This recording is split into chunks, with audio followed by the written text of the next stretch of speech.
So now I'm trying to interpret that verse. Trying to interpret the place I just read, Zechariah chapter number 3, verse 1 to 5. Let me just interpret verse 1 and 2 so that you can understand exactly what is playing, if you care to.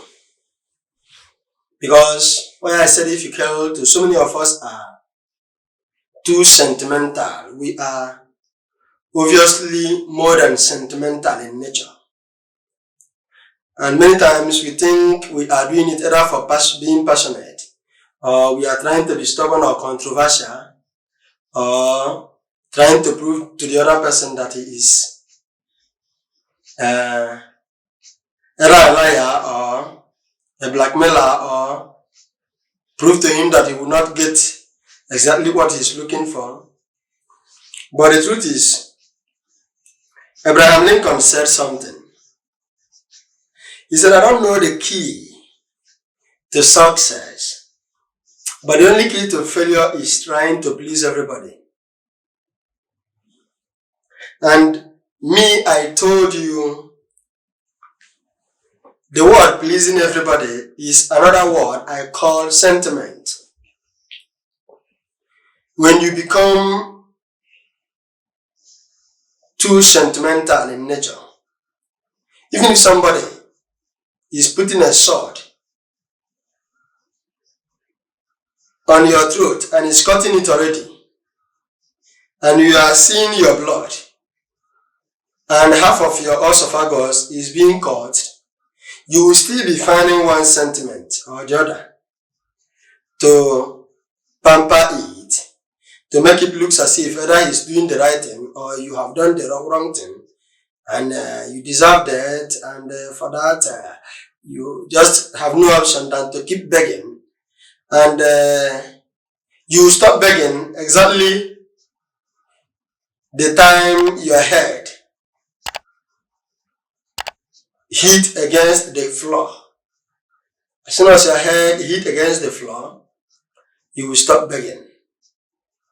And that is exactly the dictionary meaning of failure. I don't know the key to success, but the only key to failure is trying to please everybody.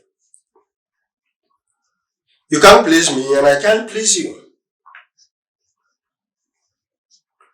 But we will keep telling ourselves the truth. Zechariah chapter number 3 verse number 1 said, and he showed me Joshua the high priest standing before the angel of the Lord, and Satan standing at his own right hand side. The interpretation of that verse means that Satan is somebody who are supposed to be his own right hand man, kind of his own brotherhood. You can call it his tribal man or his would you say his church member. In fact, somebody they almost look like more or less a family coming from some place, as in the wrongest person to be the one standing against him. Satan stand at his own right hand to resist him. And that has been always the nature. That has been always the nature. The Bible said, and the Lord said to Satan, and the Lord said to Satan,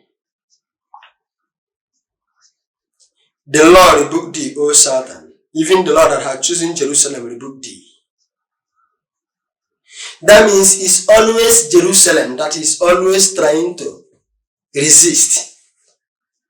Who are in this Jerusalem? The 12. That means every time it is time for the children of God, children of the kingdom of the 12, the New Jerusalem, tries to gain freedom, he will come and thwart it and look for every possible means to make sure that it didn't work.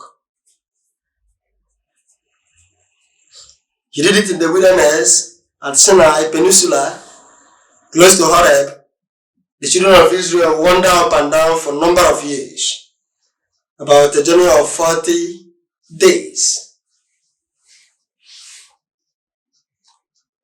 Daniel, he withheld him for 21 good days. Even when the president or the king of Babylon have given consent, he tried to thwart it, if not for God's interventions. And here also, it's the angel that intervened and was able to deliver Joshua. If not, he have almost conquered. But there is something here in verse 2, that still put more light for us to understand exactly what is praying. The Bible said, is not this a brand plucked out of fire? The implications of that verse is it not this young man who is always doing the same thing that the fallen angel has manipulated and used him against his own brothers? Whenever they gather together, he will gather as one of them, pretend to be an angel of light, pretend to be making things happening, working, but invariably, he is an archdemon. Then I want us not to believe only here. Let us go to the book of Matthew, chapter number 16, verse number 23. Matthew 16, verse number 23.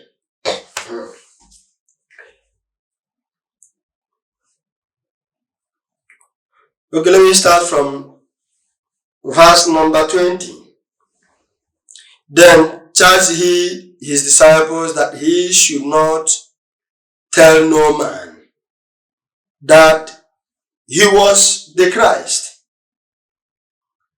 From that time forth began Jesus to show unto his disciples how that he must go unto Jerusalem and suffer many things of the elders and chief priests and scribes, and be killed, and be raised again the third day.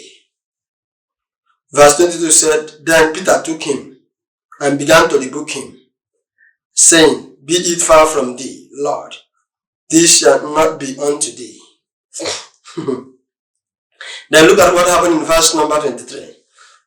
But he turned, who turned? Jesus, and said unto Peter, Peter, not any other person, Get thee behind me, Satan. Thou art an offense unto me, for thou sufferest not the things that be of God, but those that be of man. You understand? This verse of the scripture is saying, in some verses, in some Bible, like the New Standard Version, some versions of the scripture said, and he said to Peter, For thou art an offense unto me. Some said, For thou art obstructing me, a kind of not allowing me to. And some of them said, You are thinking like a man, as in you are thinking from your head. You are serving those things that be of man, not those things that be of God. As in, you are too carnal to my liking. You are doing this thing and you think I don't know what is playing. You are making these moves so that I will think you are on my side, when I know you are at the other side, the side that favorite men. When I know you are the agitator of exactly what is playing out. And you'll be thinking like this, like a man, and you've forgotten that I am Messiah, who sees both in secret and in open. So you think I needed some prophet to tell me what is playing. That are the interpretation of those things. That are the interpretation of these verses. But let me show you something yet. I want to show you something yet in the book of Job. Let me go to the book of Job, chapter number 2. Job chapter number 2 verse 1 said, again, there was a day when the sons of God came to present themselves before the Lord, and Satan. Check all these places that they are writing this Satan. Both the place Jesus said Peter, Satan, turned and said to Peter, Satan. All of them has capital letter. Both the one of Zechariah, everywhere they mention him, it is capital letter. Because they know that it is an archdemon that manipulated this young man and is using him. They are not trying to say, the fallen angel himself. It's not like they are trying to say this is one of those demons. It's an archdemon, the fallen angel itself. So he said, when the sons of God came to present themselves before the Lord, and Satan came also among them to present himself before the Lord. So this young man, if you come to church, he is there. If you are preaching your scripture, he knows it. He can even help you to do preach them and explain them very well for you. And that's exactly what is playing in the church now. Some of the men of God we are seeing, especially in Nigeria, act demons. But through them you can understand scriptures and go to heaven as you walk them. But they don't care themselves.